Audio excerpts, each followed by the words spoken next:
पति ब्रह्मचारी।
मुझे ऐसा क्यों एहसास हुआ कि सूरज मेरे पास है?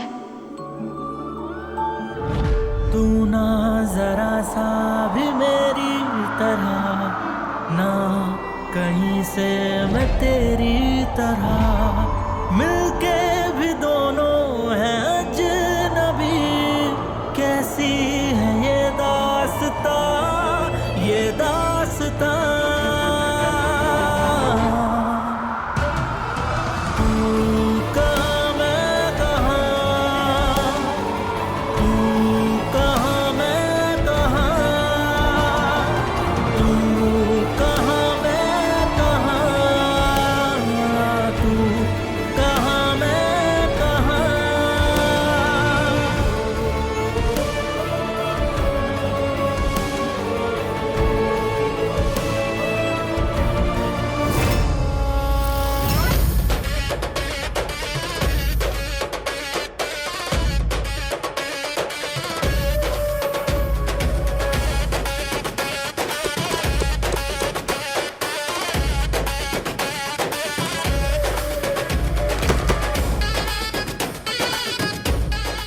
डब्बों में तो बहुत सारे ड्रग्स हैं।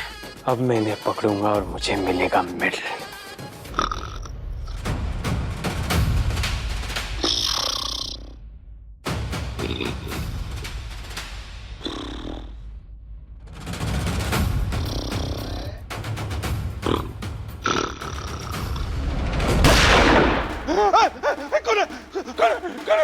पकड़ो इसे, भाग ना जाए। मैंने ऐसा क्या कर दिया? हो क्या गया? वो तो अभी पता चलेगा जब ये डब्बे खुलेंगे। नहीं सब डब्बे मत खोला, इनमें तो मैंने। मुंह बंद कर, वरना साहब तुम्हारा यही एनकाउंटर कर देंगे।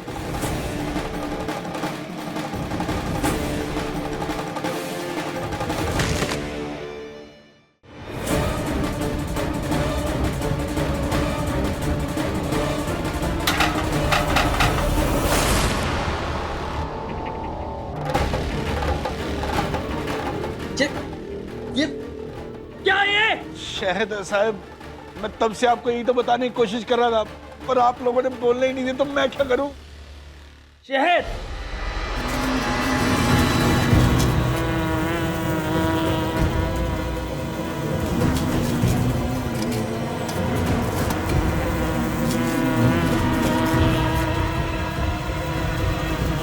सर, मधुमक्खी भागो!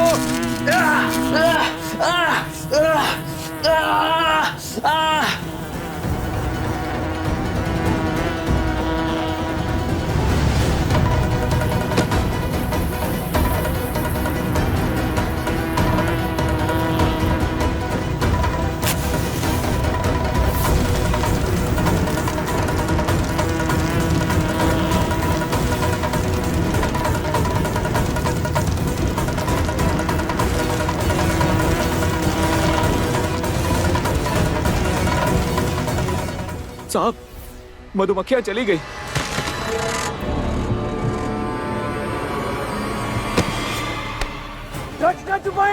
साहब, मैं शहद बेचने वाला एक मामूली दुकानदार बनी हूँ। पर मैं अपना धंधा बड़ी ईमानदारी से करता हूँ साहब। साहब अगर आपको विश्वास हो ना तो आप अपने IAS ऑफिसर सूरज जी से पूछ लीजिए, मैं सुबह ही उनके घर शहद देके आया हूँ।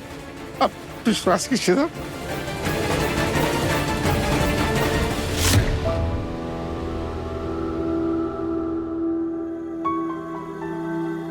अम्मा जी एकदम 100% शुद्ध शहद ही। कुंज बिहारी मैं हारी। वो तो वैद्य जी ने हड्डियों के दर्द के लिए शहद खाने को बोला है, लेकिन सच्ची में असली है ना? हाँ अम्मा जी, IAS साहब के घर मिलावट वाला शहद देकर मैंने जेल जाना है क्या? यकीन मानिए इतना शुद्ध शहद है, और इसका ढक्कन खुल जाए ना तो इसे सूंघकर दूर दूर से मधुओं के भागी चली आती है। सच कह रहे हैं आप? हाँ साहब, तभी तो इसका ढक्कन इतनी जोर का लगा के रखता हूँ। तो एक काम कीजिए, 10 किलो शहद तैयार रखना आज शाम को।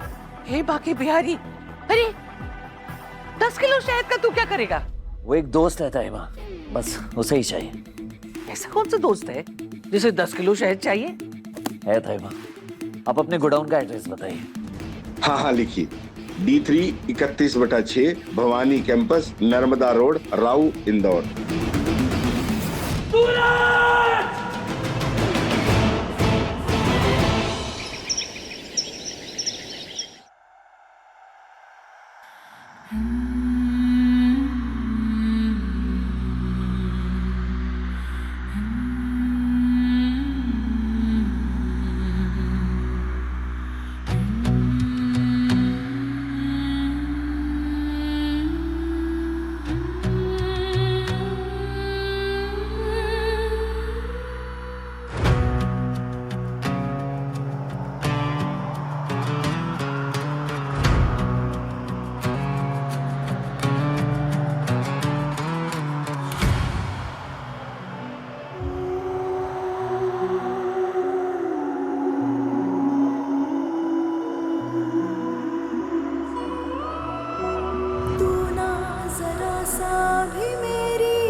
मेरी फीलिंग सही थी, तुम यहीं थे रात भर।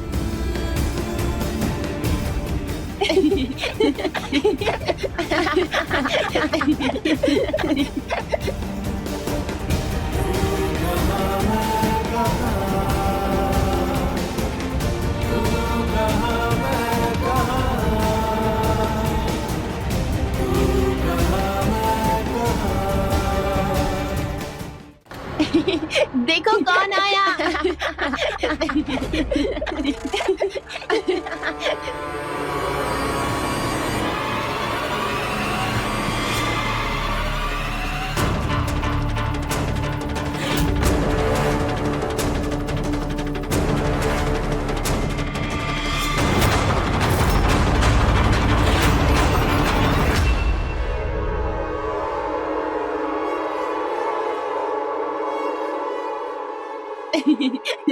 ओ बंदर मामा।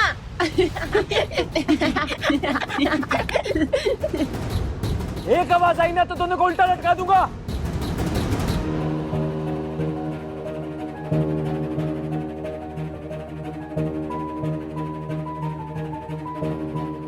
ये सब तुमने किया है ना?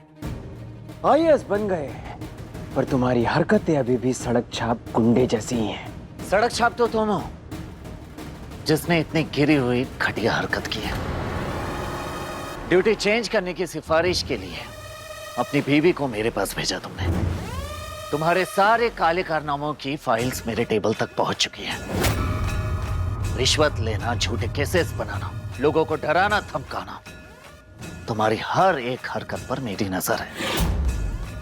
बस एक प्रूफ मिला तो तुम्हारा खेल खत्म। ये सबक तो बस एक ट्रेलर था, अभी पूरी फिल्म देखना बाकी है।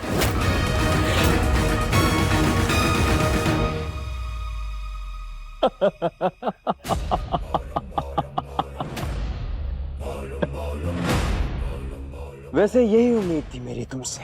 तुम्हारी नाक के नीचे से मैंने तुम्हारी बीवी को अपनी बीवी जो बना लिया।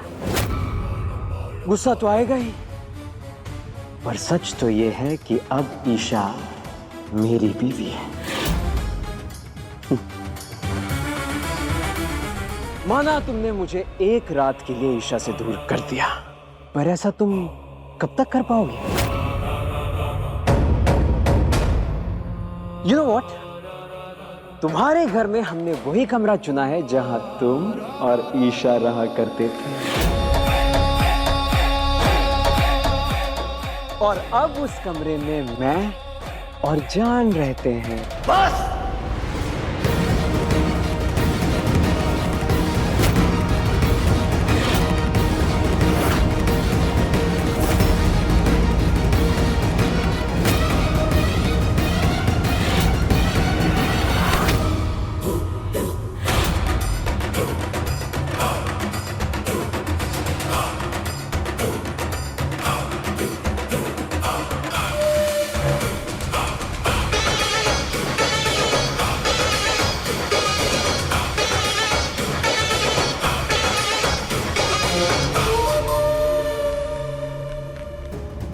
वक्त ने कितना बदल दिया है आपको ईशा जी। जिस कमरे में हम साथ रहा करते थे और अब उस कमरे में कैसे रह सकती हैं आप किसी और के साथ?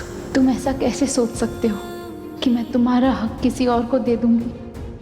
मेरे दिल में सिर्फ तुम हो सूरज, और मेरी आत्मा को कोई नहीं छू सकता। समझ नहीं आता, मेरे प्यार को आपको समझने में कहाँ चूक हो गई, और किसी और के साथ कैसे आप खुश रह सकती हैं? सूरज, क्या तुम्हें मेरी आंखों में अपना चेहरा नहीं दिखता?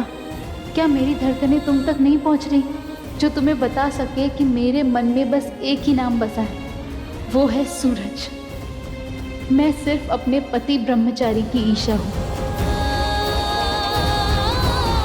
पर सच तो ये है कि अब ईशा मेरी भी। तुम्हारे घर में हमने वही कमरा चुना है जहां तुम और ईशा रहा करते। अब उस कमरे में मैं और जान रहे। तुम्हारे घर में हमने वही कमरा चुना है जहां तुम और ईशा रहा करते। पर सच तो ये है कि अब ईशा कमरे में मैं मेरी। तुम्हारे घर में हमने वही कमरा चुना है। पर सच तो ये है कि अब ईशा करते मेरी भी और जान रहते हैं।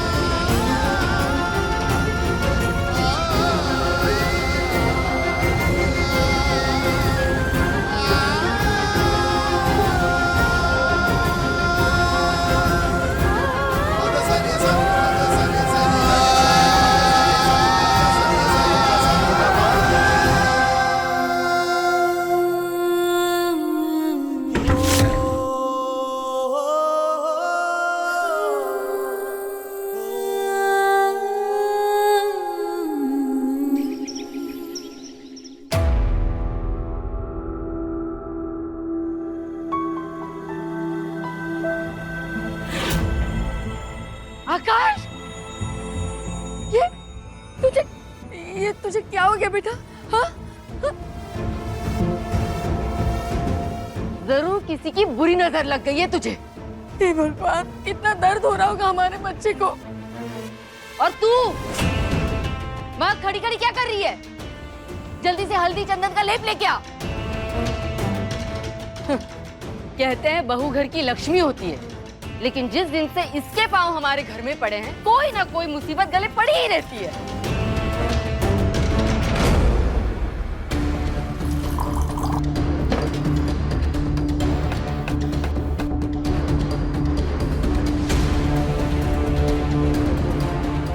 ला इधर।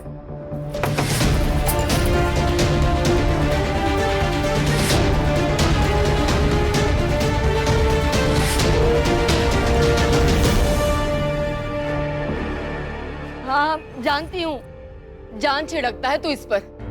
अरे लेकिन इसी के चक्कर में तो इसका पुराना पति तुझसे बदला ले रहा है ना बेटा, समझता क्यों नहीं है तू?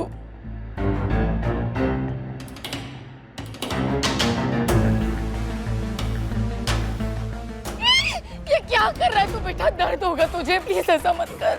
जान, जरा मेरी एक फोटो तो खींचो। हे भगवान, लगता है मधुमक्खी के डंक सीधा तेरे दिमाग में घुस गए। ये कैसी बहकी बहकी हरकतें कर रहा है तू बेटा, मत कर ऐसा। कुछ मौके बहुत खास होते हैं माँ, उन्हें कैद कर लेना चाहिए।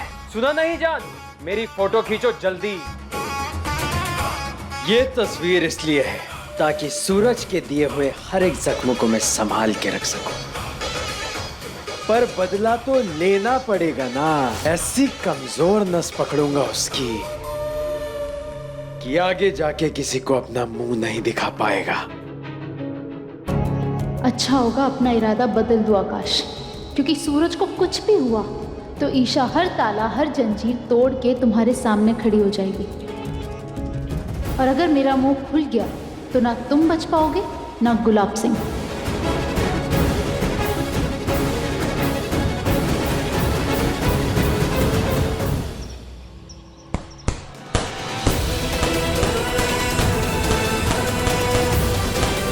तुम्हारे घर में हमने वही कमरा चुना है जहां तुम और ईशा रहा करते थे, और अब उस कमरे में मैं और जान रहते हैं। और अब उस कमरे में मैं तुम्हारे घर जान रहते हैं। कमरा चुना है, पर सच तो ये है कि अब ईशा उस कमरे में मैं और जान रहते हैं।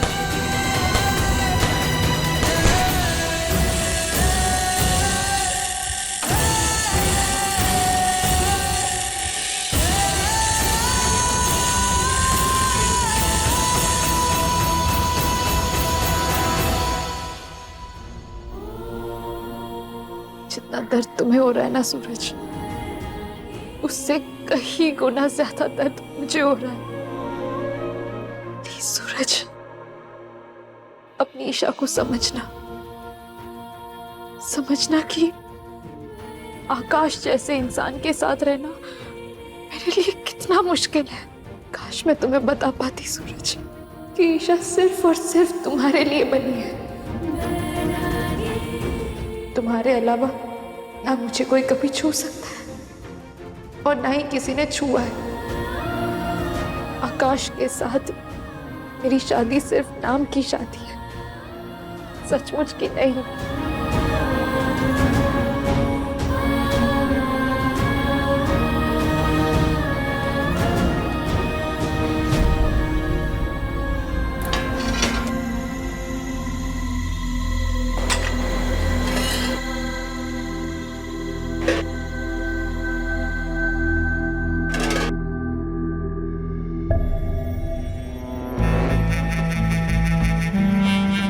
दाल सब्जी दोनों खत्म हो गए, सिर्फ रोटी बची है। मेरा बेटा दर्द में तड़पे और तुझे पकवान चाहिए? तू तो सूखी रोटी के ही लायक है, इसीलिए तो मैं तेरे हिस्से का खाना किसी और को दे आई हूँ।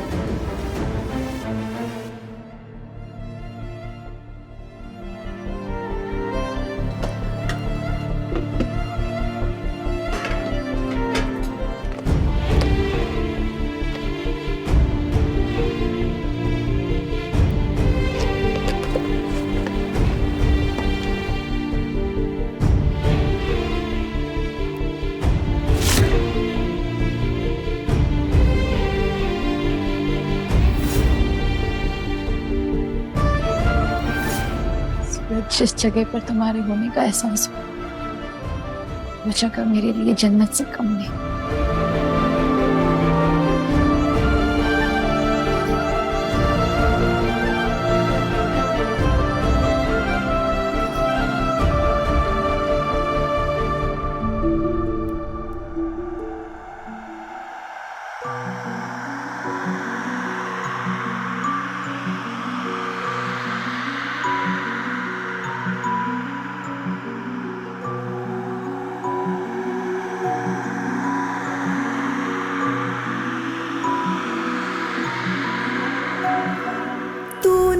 जरा सा भी मेरी तरह ना कहीं से मैं तेरी तरह मिलके भी दोनों है अजनबी। कैसी है ये दास्तां, ये दास्तां।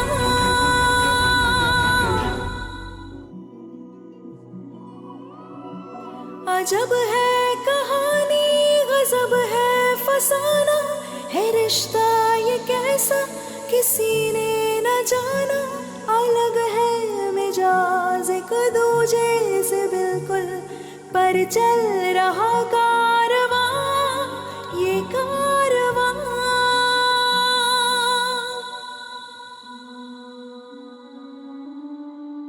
एक है ज़मीन, एक है आसमां, दोनों ही हैं दोनों से जुदा। रहते हैं दोनों साथ साथ, पर लंबी है दूरियां। मेरे होते हुए आप सूखी रोटी खा रही थी, ये नहीं हो सकता ईशा जी। मैं हमेशा आपके साथ हूं।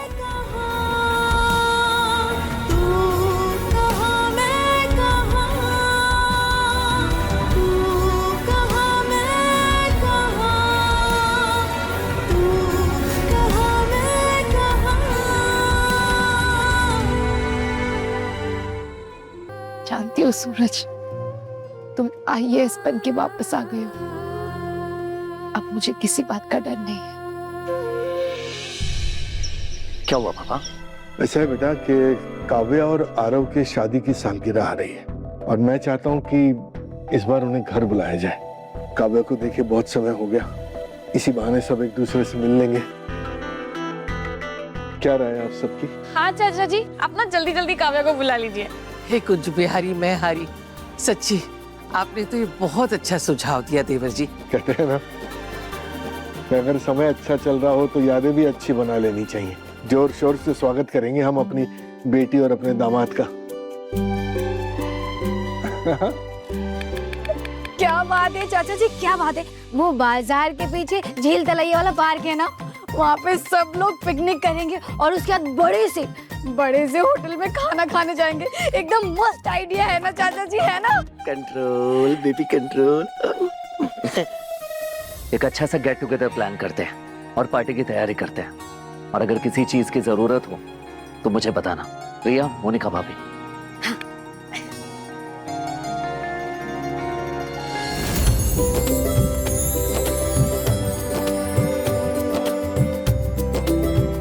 ताइमा, सामान की लिस्ट बन गई? हाँ तैयार है। ठीक है, तो आप एक काम कीजिएगा, ड्राइवर को दे दीजिएगा, वो सब सामान ले आएगा। नहीं देवर जी, हम लोग चले जाएंगे। और वैसे भी इनविटेशन कार्ड भी तो छपाना है ना। इनविटेशन कार्ड वो क्यों छपाना है? और वो खुशबू जी को भी तो बुलाना होगा ना।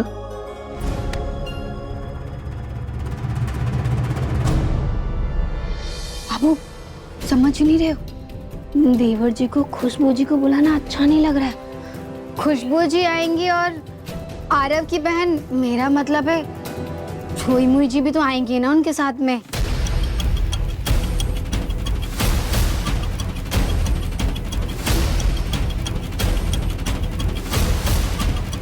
अब वो गलत थोड़ी ना कह रही हूँ।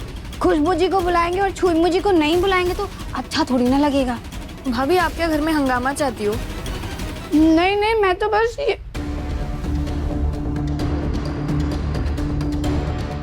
हम बस तारा और काव्या को बुलाएंगे।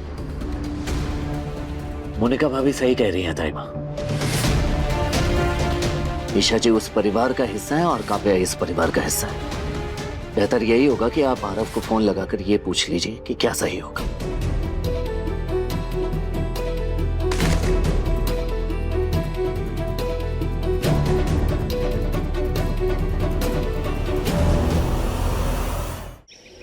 ठीक है काव्या, मैं सूरज को बता दूंगी।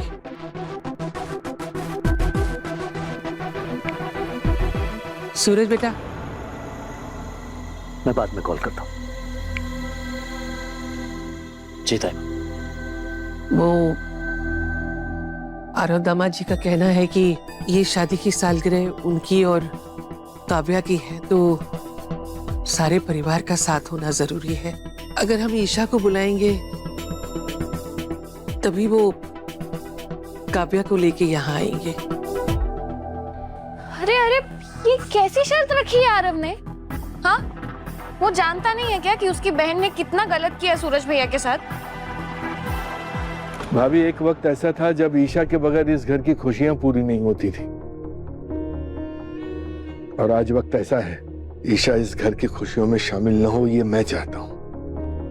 और दामाद जी की भी बात बिल्कुल सही है, वो उनकी बहन है, उनका परिवार है, और सालगिरह में परिवार वालों का शामिल होना जरूरी है।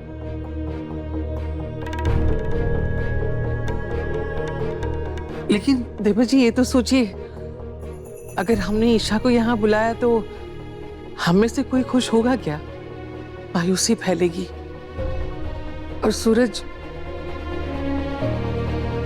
नहीं, मैं सूरज को और दुखी नहीं देख सकती। तो फिर आप ही बताइए भाभी, क्या करें? क्योंकि एक बात तो तय है, अगर दामाद जी नहीं आए तो काव्या का दोबारा इस घर में आना शुरू नहीं हो पाएगा।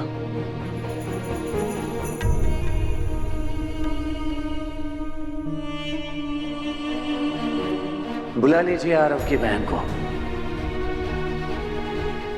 क्योंकि मेरे लिए मेरी बहन की खुशी ज्यादा जरूरी है।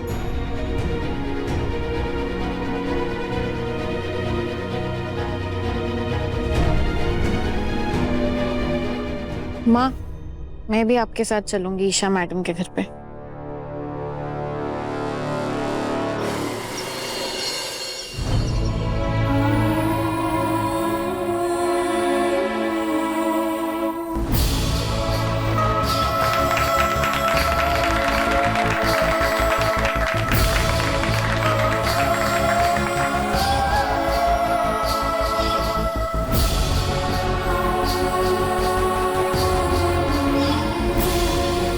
माँ, पापा भी होंगे, मैं नहीं चाहती कि आप उनकी शक्ल भी देखें।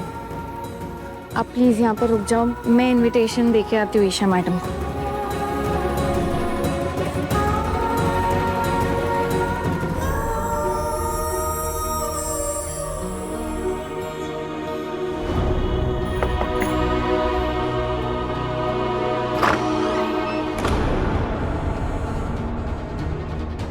रिया, तो आओ, अंदर आओ ना।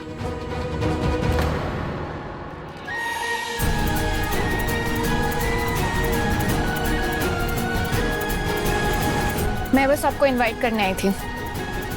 काव्या और आरव की सालगिरह है, तो इस बार हम पूरे परिवार और सभी रिश्तेदारों को बुला रहे हैं। अब आप आरव के परिवार का हिस्सा है तो जरूर आइएगा। क्या सच में मैं आरव से मिलूंगी? रिया को इतना टाइम क्यों लग रहा है?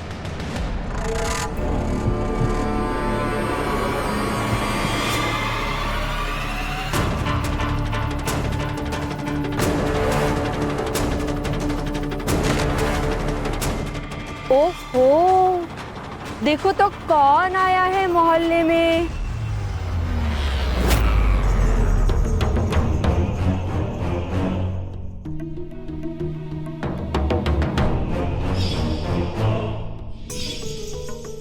IAS की मुंह बोली माँ, वो भी इतना बन ठन कर। मैं तेरे मुंह नहीं लगना चाहती, चली जा यहाँ से। अच्छा, हमसे मुंह लगने की तेरी औकात है क्या? वैसे तुझे किसी ने बताया नहीं कि औकात जो है ना, वो गाड़ी, बंगला और महंगे कपड़े पहनने से नहीं बनती। एक औरत की औकात बनती है उसके पति से।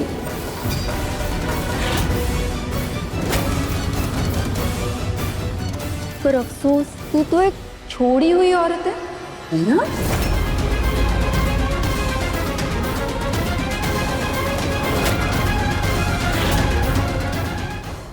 अरे मोहल्ले वालों, किधर हो तुम लोग? आओ आओ, जल्दी आओ, जरा देखो तो इस महारानी को।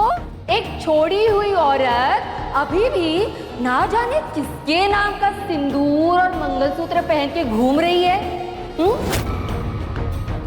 वैसे उस दिन तूने ही कहा था ना कि तेरे लिए तेरा पति मर चुका है।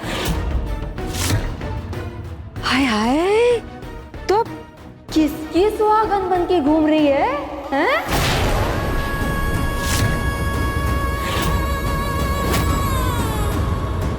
अच्छा, कोई नया मुर्गा फंसा लिया है क्या? वाह, वो भी इस उम्र में। अब आप लोग ही बताइए ना, जिसे लात मार के भगा दिया गया हो लेकिन वो फिर भी पीछे पीछे आए तो उसे क्या कहकर बुलाया जाता है?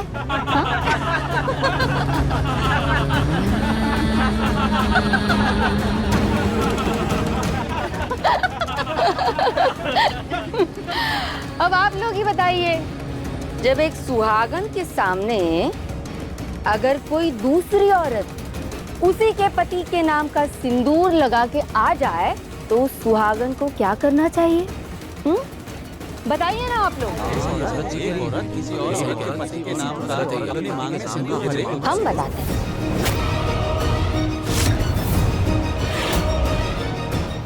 अपने पति के नाम का सिंदूर उस औरत की मांग से मिटा देना चाहिए,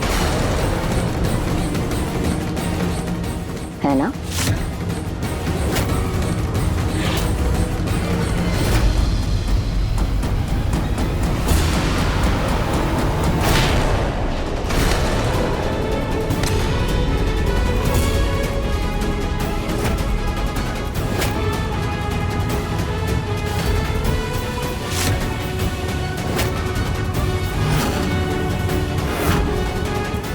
खबरदार जो मेरे सिंदूर को हाथ पे लगाया।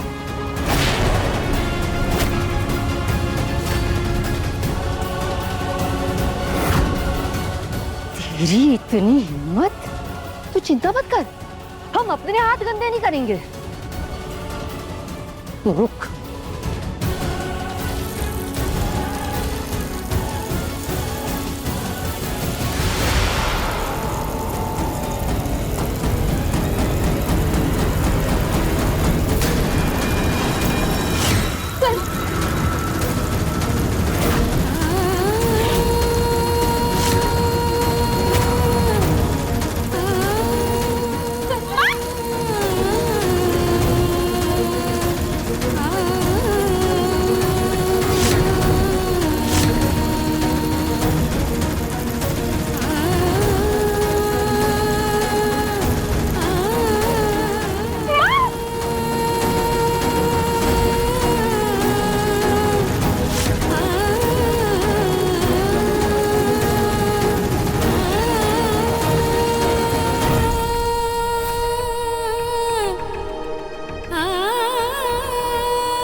ये सब कुछ आपकी वजह से हुआ है।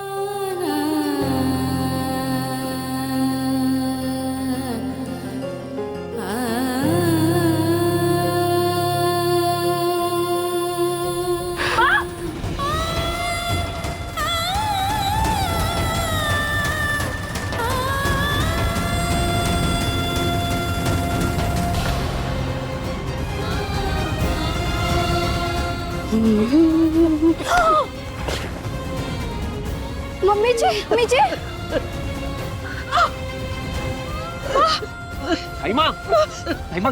क्या हुआ? क्या है ये सब? क्या मैं तुझसे पूछ रहा हूँ क्या हुआ? इस सब कुछ आकाश की माँ ने किया है। पूरे मोहल्ले के सामने माँ को बेइज्जत किया। छोड़ी हुई औरत बोला कि माँ का सिंदूर हटाने के लिए वो पाइप का गंदा पानी इनके मुंह पर फेंका है। हिम्मत कैसे हुई उन सब की मेरे ताई माँ के साथ ऐसा करने की? और जब ये सब हो रहा था तो क्या ईशा जी वहीं थी?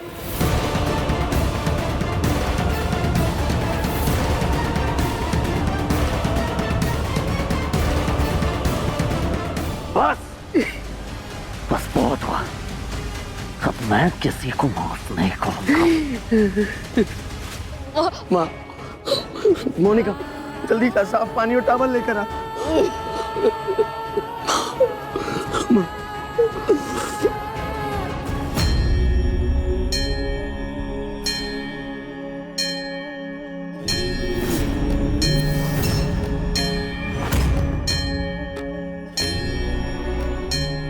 सब संभव है। ये अंगूठी अगर गलत उंगली में पहन ली तो तुम्हें संकट से कोई नहीं बचा सकता। नग पहनने से ज्यादा जरूरी है अंगूठी को सही उंगली में पहनना। ले बच्चा। कल्याण हो। जी, आप ही पार लगा सकते हैं मेरी नैया बस महाराज जी। कई सालों से दुकान का काम ठीक से चल नहीं रहा। तू अपनी दुकान का गल्ला दाहिने हाथ से खोलता है या बाएं हाथ से? जी, दाएं हाथ से। तो दाहिने हाथ में ये चाकू रख और बाएं हाथ में ये नींबू, और इस नींबू को बराबर 2 टुकड़ों में काट दे।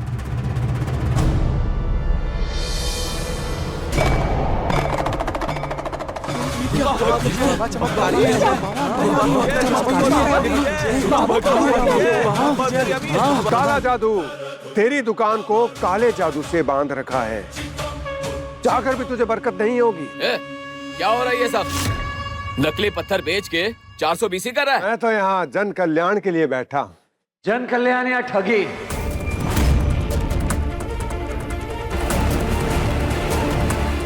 हे भगवान, ये कहां से अटपका? सूरज,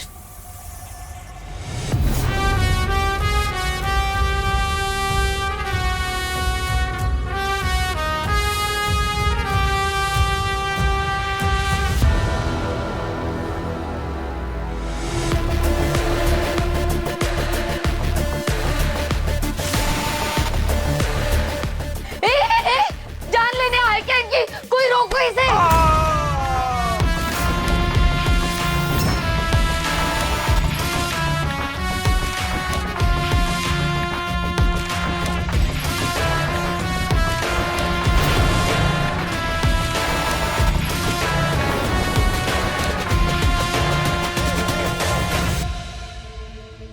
ये तो होना ही था ना माँ जी। आपने सूरज की जान से प्यारी ताई माँ का मजाक उड़ाया।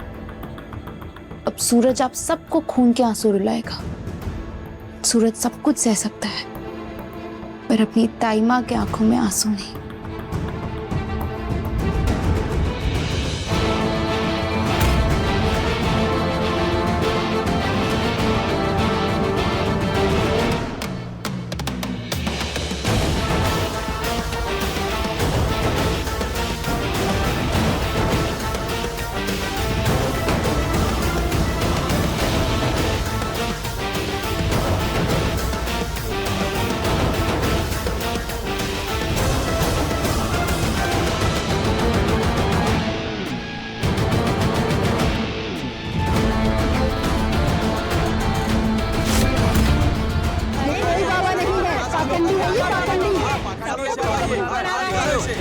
जो चमत्कार दिखा के ये आदमी आप लोगों को ठग रहे हैं, वो कोई चमत्कार नहीं बल्कि साइंस है। इस चाकू पर केमिकल लगा है जो कि नींबू के रस को लाल रंग में बदल देता है। ये विज्ञान हमें 7वीं कक्षा में ही पढ़ाई जाती है।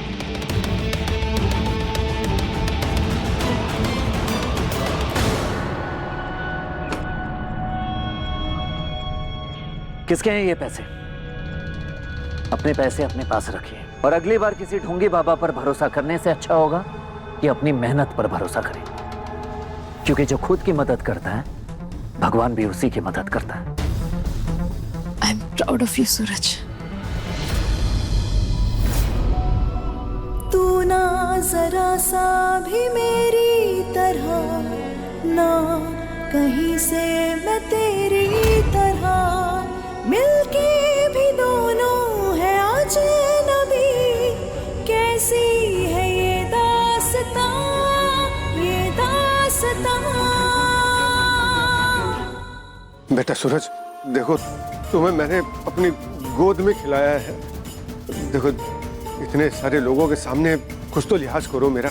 कांस्टेबल, ले चलो इन्हें। अरे आप अभी भी यही खड़ी है? जाइए, जाकर अपने पति को बचाइए, वरना सूरज उन्हें सलाखों के पीछे भेज देगा। और मैंने सुना है कि वहां पर डंडे वंडे भी पड़ते हैं, चक्की वक्की भी पीसनी पड़ती है। हम जाएं? हाँ, और नहीं तो क्या, एक पत्नी तो बचाएगी अपने पति को। सोच क्या रही है? अगर सूरज ने उन्हें जेल भेज दिया तो मोहल्ले में कितनी बदनामी होगी आकाश की। सब कहेंगे कि एक आईपीएस के पिता जेल चले गए। सूरज एक मिनट, रुको रुको रुको, छोड़ दो इन्हें, हम हाथ जोड़ते हैं बेटा। बेटा नहीं हूं मैं आपका, और जिसका बेटा लगता हूं उसकी बेइज्जती करने में आपने कोई कसर नहीं छोड़ी।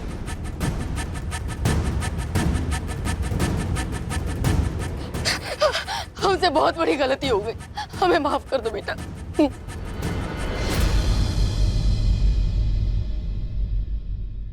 अरे सूरज सूरज,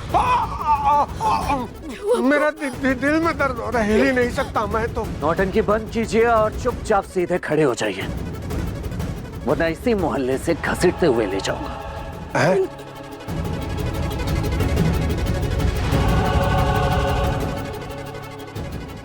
हर समय अपनी 3-5 मत चलाया करूं, सीधे खड़े रहो, हम बात कर रहे हैं। बेटा एक आखिरी मौका दे दे, तू कहेगा ना तो हम तेरी ताई माँ से माफी मांगेंगे, और आइंदा से जब भी सरला देवी हमारे सामने आएंगी ना, हम उनसे नजरें झुका के बात करेंगे। हम कसम खाते हैं अपने पति की, दोबारा ऐसी गलती नहीं होगी बेटा, प्लीज प्लीज माफ कर दे। आखिरी वार्निंग दे रहा हूं मैं इन्हें, अगर अगली बार ठगी करते हुए नजर आ गए ना तो जमानत के लिए तरस जाएंगे। चलिए जी, चलिए चलिए आप लोग भी चलिए।